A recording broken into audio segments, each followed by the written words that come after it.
this is the Transformers Generations Legacy United Leader Class G1 Triple Changer Sandstorm. Man, I was itching to get this figure. I picked up this figure from Robo. Let's get this guy out of packaging. It's normal to be a little jittery. Show you my dust! And here is Legacy United Sandstorm out of the box. And so far, the figure looks pretty good. He's got a ton of kibble here and there, as expected from a triple changer. It's a good reference to his G1 look, so I'm pretty okay with it. Head to toe, the figure stands at about 16 centimeters, or about 6 1/3 inches tall.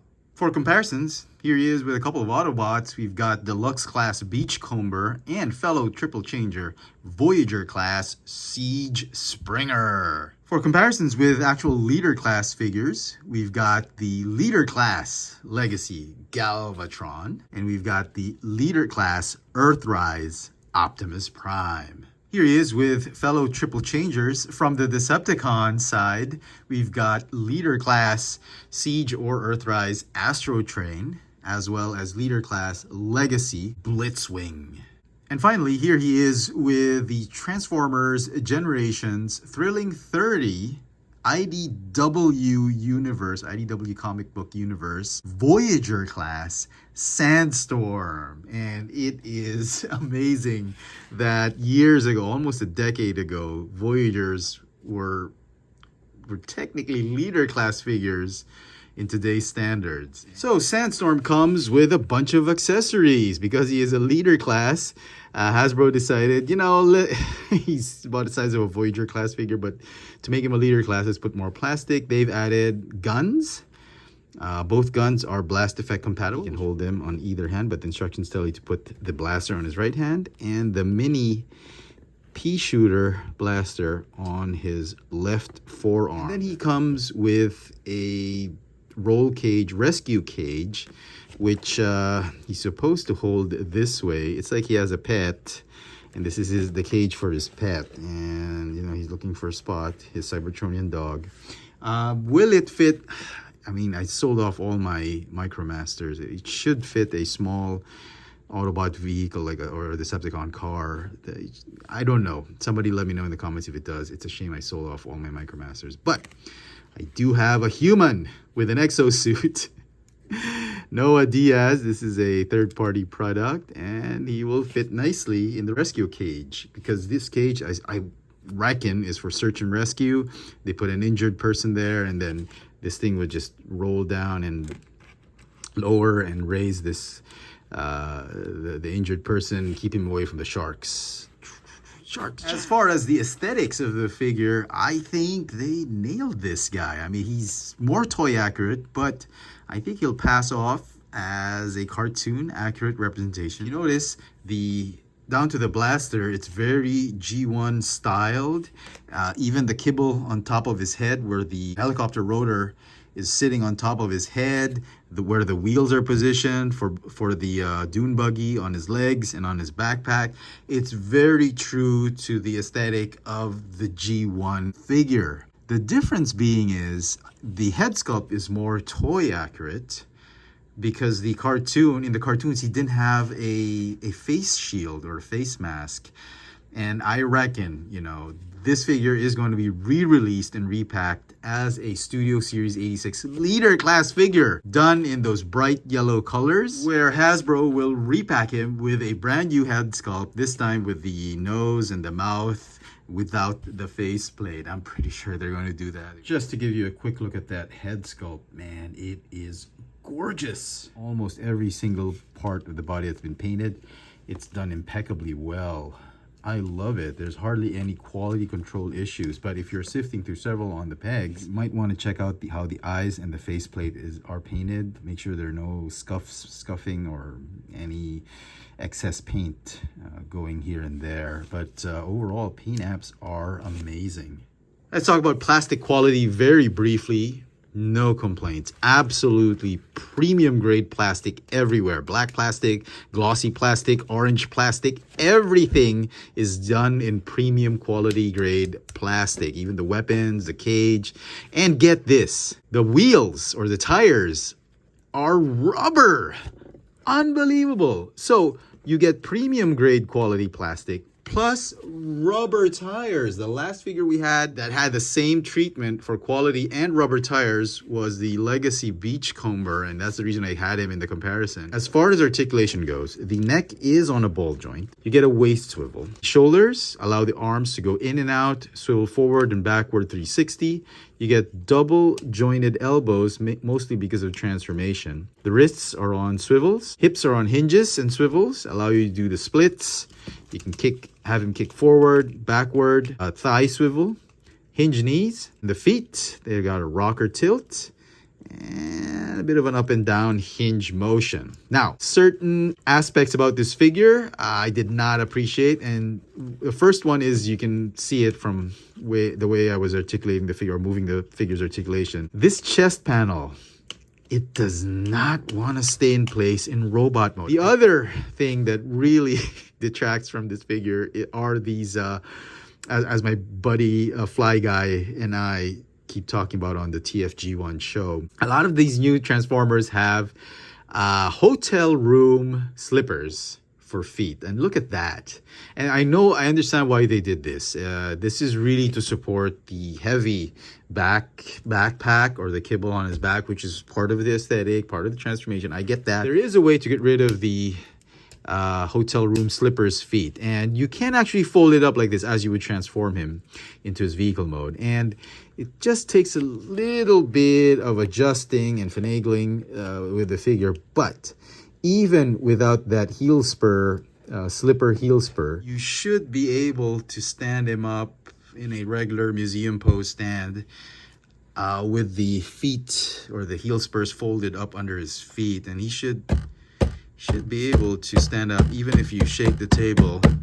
It's a pretty solid standing pose. Generally happy with the way the robot mode came out. You can store the cage back there. Kibble doesn't bother me as much. Articulation's great, and plastic quality with the rubber tires really make this figure pop. So transformation, it's a little involved, not as solid as I wanted it to be, but it does its job. So put the weapons off to the side. The cage, you're going to have to disassemble it because they combined in separate pieces in his first alt mode, and we are going to transform him into his land vehicle alt mode, which is the dune buggy.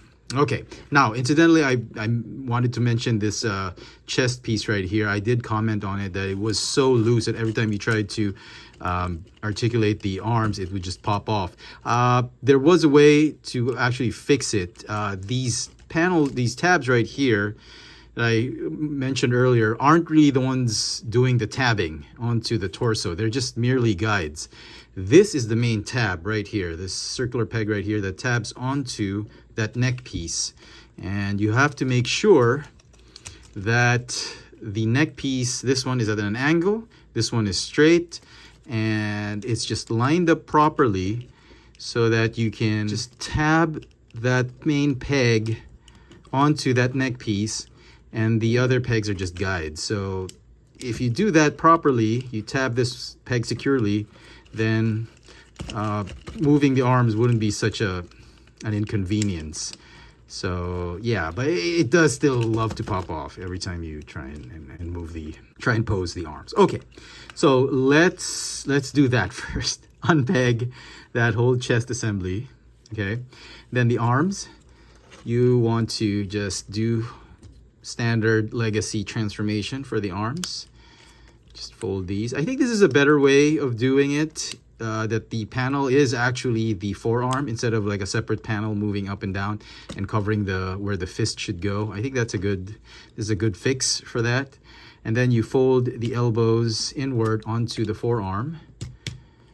Okay, and then it's just gonna stay right there. Now the neck, that neck piece, it's a little tough, but you'll need to just straighten it out and then fold the head up and then fold it under this main piece right here, and it's going to tab these like long cylindrical pegs right there. They're going to tab onto these peg holes.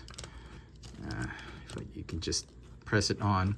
I mean, the steps involved are They're a little annoying. It's not like cut and dry, solid transformation. You really have to get in there, and it's bordering on masterpiece level transformation. Okay, so the legs, go ahead and fold the slippers, the heel spurs.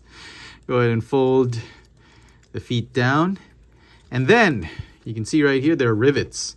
We haven't seen this in a long time from the Generations line. Normally, we're used to the Combiner Wars type of hinge type collapsing, the lower leg collapsing onto the thighs via these multiple hinges.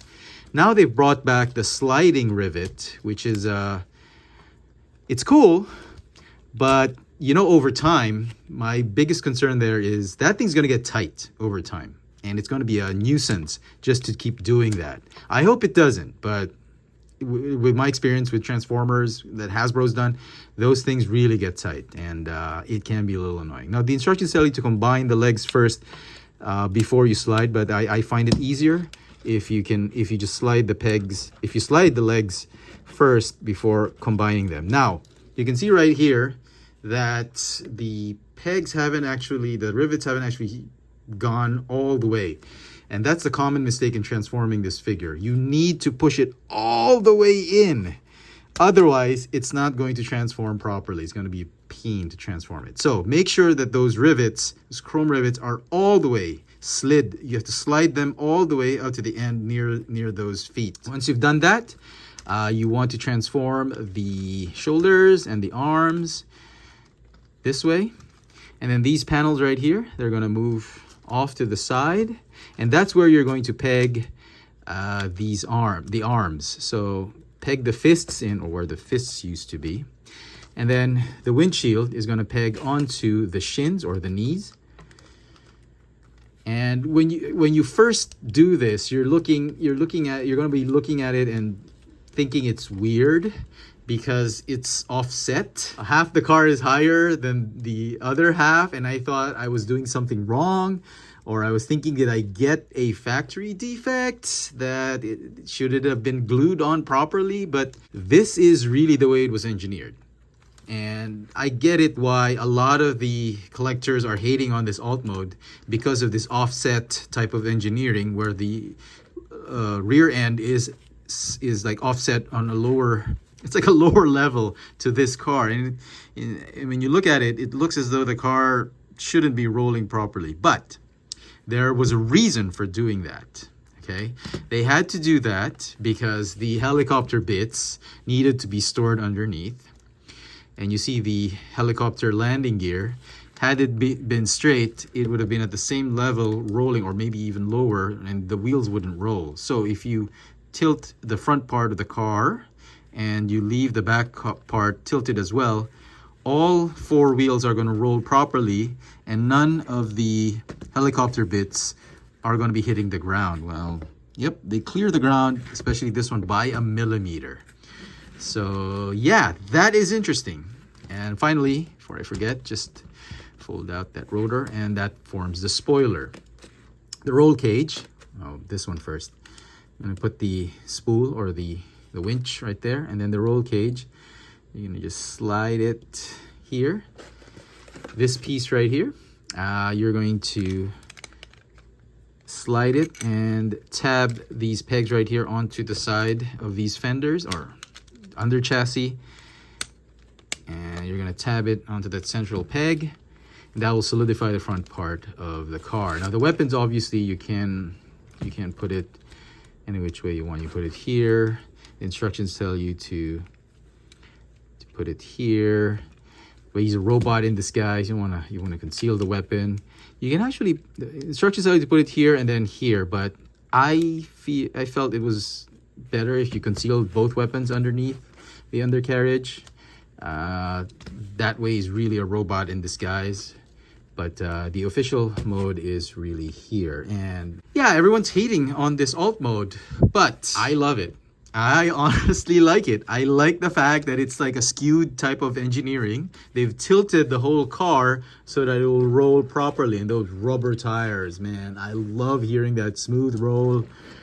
I actually like this mode. And I'll probably go as far as saying that I like this, I prefer this mode over the helicopter. Well, we'll see, we'll talk about the helicopter later. But as it is, this dune buggy alt mode looks terrific. I'm not trying to be sarcastic here or anything, but I really like it. It really, that tilt gives it that Mad Max Beyond Thunderdome or Mad Max Fury Road type of look and aesthetic. I'm digging it. I really am. So let's do some comparison. Here he is with his fellow dune buggy minibot or Autobot Beachcomber and fellow rubber tired Autobot. Oh yeah. And you know what? They kind of scale with a little bit of imagination. Next up, fellow Autobot triple changer. We've got Springer. Oh man. I'm hoping, see, now they're not in scale. Obviously, he looks like a Voyager now, and then this one looks like a leader class. I'm hoping we get a brand new sculpt for Springer for the 86 line and with rubber tires. Oh, please, Hasbro, don't let us down. I think they look great together. Yep. And then let's bring in the Decepticons. You've got Blitzwing and Choo Choo Train, Astro Train. You can see right there. Yeah, he's definitely out of scale. He's way too big of a land vehicle compared to like a tank or a train. Both of them are probably in scale with each other, or maybe he's just a little too big and he's too small. But as far as leader class scale goes, you can clearly see they are all in the leader class sized vehicle, at least in today's standards. Yeah, looking very good. And then finally, let's bring in the IDW Thrilling 30 Generations Voyager class Sandstorm. And wow, this actually looks more like a Commander class compared to this guy. It's a Voyager class figure, but it's huge. And a lot of people were hating on this alt mode for a while. And I was one of those who really loved this alt mode. Again, Mad Max type of aesthetic. This one is so G1, takes you back. I mean, if they had added a bit more chrome, this would look like how he looked like in the G1. Although he wouldn't be skewed. This one is just so like hot rod, like drag strip vibe, and it really is a comic book. This one is from the comic book universe, you can really tell, and this one's from the G1 universe. But they look phenomenal together. But between the two, this was such a pain just to get into this mode, and I might be getting rid of this one because this one just takes me back, man. And now to transform him into his second alt mode, his third mode, which is the helicopter or rescue, search and rescue helicopter. Go ahead and remove the weapons. You want to remove the roll cage as well. Yeah, it's gonna be tough. Oh, okay. And then remove the winch. And then you want to remove this panel right here. And then you want to just go ahead and assemble the roll cage. Incidentally, they made sure there was only one way to assemble the cage because these bars right here are further apart than the bars right here, and conversely the holes are as well. So there's only one way to assemble this cage, and then you're going to want to plug the plug onto the cage, and this one will go up into the helicopter. Go ahead and fold up the spoilers, and then you want to untab everything you did. Go ahead and reverse everything. You want to unpeg right here. You want to collapse that windshield, and then the neck is going to fold up, and then collapse all the way as though you would transform him into robot mode. But instead of just positioning it this way, you want to collapse it all the way into the inner torso. If you can, just make sure it's snug. Fold these panels up like this. Now there is a kind of an asymmetrical way to do this. You see these small teeny tiny pegs right here. They're your guide because you're going to want to rotate and fold up these wheels. So the guide really is you have to make sure that these tiny pegs are lined up so that they tab onto these slots, these divots onto the shins. So make sure you do that, and that's how you know you've transformed it properly. So make sure you rotate the wheels. So because it can be confusing which one is up and which one is down unless you look at the instructions. But if you tab the those pegs correctly into the divots, and the wheels will just magically or they will just tuck away properly in their correct positions. So yeah, that can be a little annoying. Wasn't a big fan of that asymmetrical way to transform it, but you know, we've seen that in Spinister and all that. You want to unpeg this, fold up the rotor blades, just push it up or pull it up, okay? And then these panels right here, they're going to unpeg. Then you want to unfold these pieces right here, and then these pieces are going to rotate and form the cockpit of the helicopter. Now you want to rotate the rotor, and then this entire assembly right here is going to fold over and under the rotor, much like how it did in G1. And then you want to rotate the rotors back, the propellers or the blades, and then you want to fold this piece up and collapse it there. It's a roundabout way of doing things, trying to avoid pieces here and there. Again, wasn't a big fan of that, but it was okay. And then you want to just tab these pegs right here. They're going to tab onto the soles of his feet. You want to fold these panels and collapse them. You want to fold these pieces up all the way here. Now this chest piece is going to fold down, and you're going to fold and lock and make sure that that tab lines up with this panel. Same thing here. The arms are just going to tab onto the sides of the legs. Okay. The rear tires of the dune buggy actually act as the front landing gear, of the helicopter, which I thought was really funny. I wasn't a big fan of that, but that's how they made it work. So I was looking for a single wheel that would fold down somewhere as landing gear to complement these rear landing gears, but no, the rear tires and wheels of the dune buggy serve as the front landing gear, which I thought was kind of ridiculous. Wasn't a big fan of that, but it kind of works out. All that's left is really to just move these rotor blades apart and make sure they spin freely.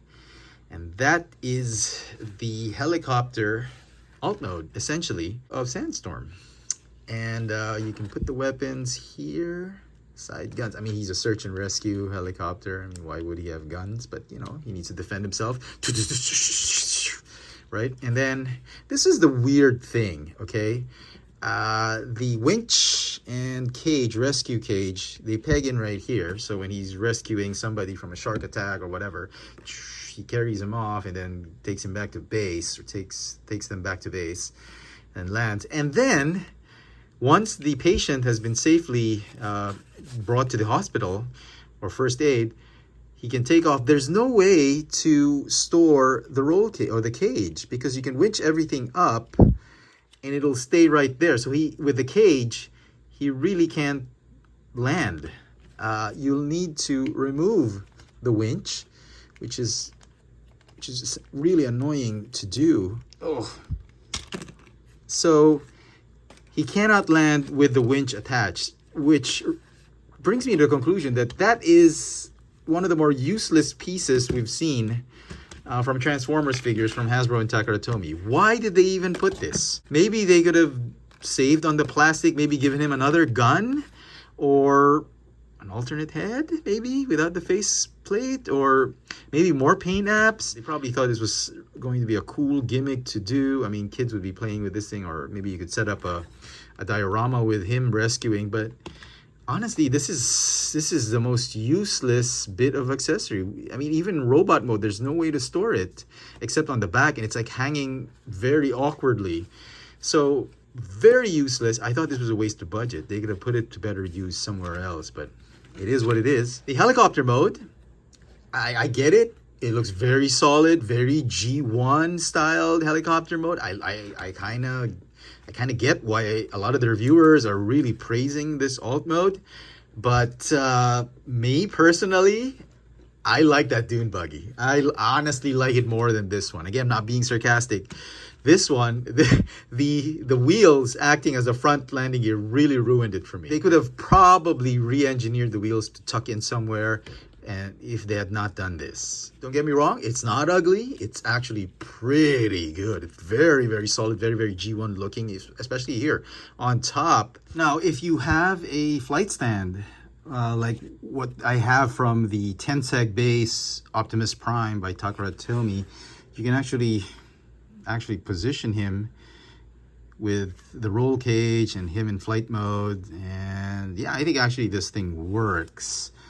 But the only way you can have him with the roll cage in alt mode is in flight mode. And yeah, I mean, if you have a base, you have a flight stand, I guess it could work. And for comparisons in the aerial alt mode, here he is again with fellow Autobot triple changer Springer. And Springer looks actually much bigger. This is a Voyager class figure, mind you. Oh yeah, now they're actually in scale, which is weird. And here he is with the Decepticon triple changers, Astro Train and Blitzwing. And both Decepticons look way more massive than this guy. And they're all leader class figures. So yeah, look at that. Yeah, I mean, one could argue that he compresses better, but we all know that's not true. We all know that these previous leader class figures have definitely more plastic than this guy. And then finally, here he is with the thrilling 30 Generations IDW Universe Sandstorm. And this is the gunship alt mode. Even if you put the weapons, see if you put the weapons, does it make him look as badass as this guy? I don't know, man. Gunship versus search and rescue sort of attack helicopter. Very G1. This one's very comic book accurate. This thing looks really, really cool. A lot more badass than this current G1 styled Sandstorm. And if you wanted to see them without their weapons in alt mode, here they are. And so some final thoughts on this new Legacy United Sandstorm. I thought it was a pretty good figure. It was a great effort on the part of the designers from Hasbro and Takara Tomy. The figure really exudes all that G1 nostalgia in terms of the aesthetic in robot mode, and both alt modes really takes you back to the 80s, the Generation 1 G1 Transformers. Even the head sculpt is akin to how he looked like in the old G1 toy. Now, having said that, is this the most definitive Sandstorm we have for the Generations line? I'm gonna say yes. Now, how does it stack up with that guy over there, the Takara Tomy Thrilling 30 IDW Universe Sandstorm? It is still a great figure to this day. I mean, between these two, I thought that figure looks more badass than this new G1 styled Sandstorm. But with all the G1 attributes and really the nostalgia that fans have been looking for in a Sandstorm that this figure holds, I think this figure will beat this IDW Sandstorm and take its place as the rightful G1 styled Sandstorm for any Transformers Generations collector. Is it a perfect figure? Absolutely not. I thought the engineering in terms of the chests and where the panels go here and there, I thought they could have made it more, given us a smoother transformation, a little bit more finesse. I wish where the panels tabbed into the slots here and there, I wish it would have been more solid. Sure, as it is a little bit tedious, a little bit testy at times transforming this figure, but it is still a lot of fun. And I have to admit, it is a lot more fun transforming this new Legacy Sandstorm than the old IDW. The IDW will look good in all its modes, but just getting it into any one of those modes is a bit of a nightmare compared to this new one. This new one, well, a little bit of a struggle, but it is pretty satisfying if you do it properly.